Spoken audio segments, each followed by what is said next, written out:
Dahil nag-crave na naman kami ng balot, mag-prepare ako para makakain kami. May tira pa kasi kami dito, 4. Ito yon, nabibili to sa online. Ito yung balot spicy. Ayan, at saka nag-init ako ng tubig. Mag-iinit lang ng tubig para uminit yung balot kasi syempre malamig to.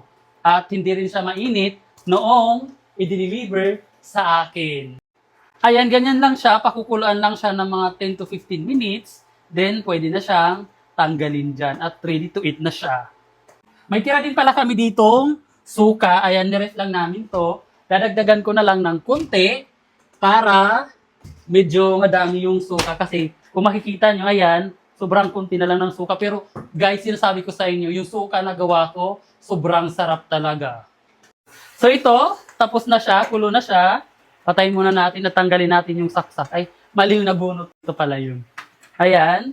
And then, ilagay lang natin siya dito sa tubig. Ibabad muna natin kasi para hindi sobrang init ng balot habang kinakain. Kasi sobrang init talaga niya. Ayan. Ito siya.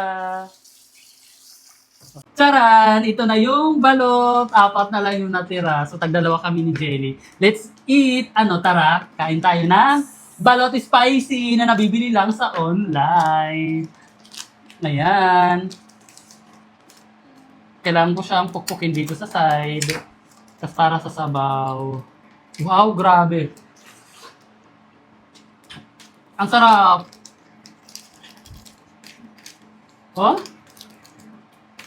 Ang sarap na sabaw, oh.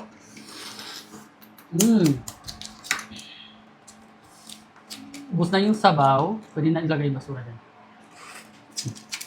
Ayan guys, so makikita nyo yung sisiw. Hindi gaanong buo. Ayan, ganyan siya. Yan.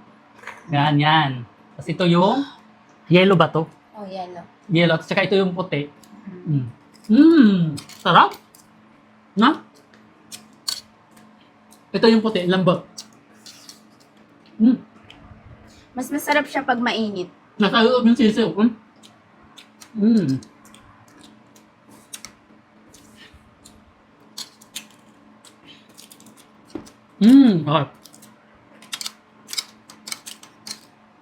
Ang sabi ng suka, no?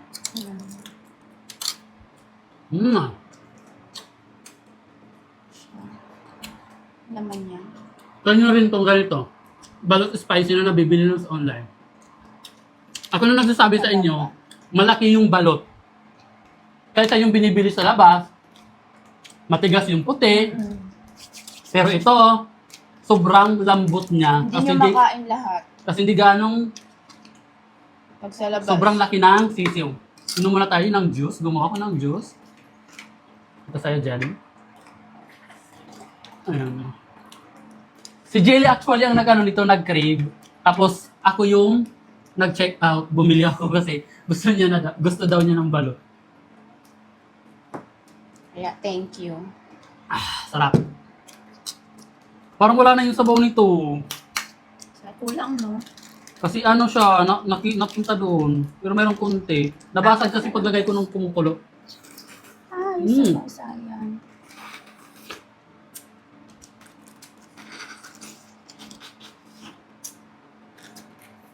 Ang sarap. Na? Sarap talaga. Kulang.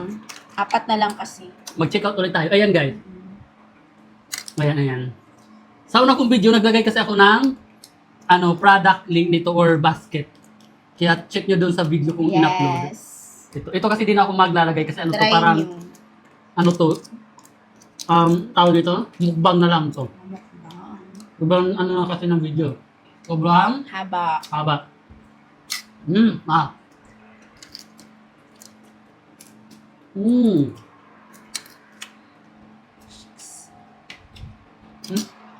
Lambot Okay. ng puti. Ha?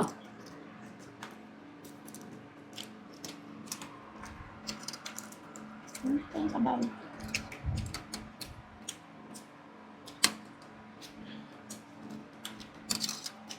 Walang tapon talaga. Makain mo lahat.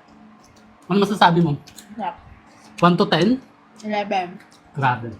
Diba? Ganun kasarap. itong balot na nabibili namin online. Na-try nyo na ba ito? Mag-comment nga kayo kung nakakain na kayo ng balot na nabibili sa online. Actually, may mga iba-ibang flavor. May spicy, mayroong hindi. Tapos, may depende sa dami kung gaano kadami yung gusto nyo i-check out. Yung sa amin kasi 10 pieces lang. Nasa worth 200 pesos plus lang siya. Pero pwede magbago yung price kasi nga, depende sa promo, minsan may sale or promo code, discount na binibigay ng seller. Ayan. Parang nabitin tuloy akong O din. una nating video ang sulit na. Dami So, kasi. yun lang guys. Thank you sa pagsama sa pagkain namin ng balot mukbang.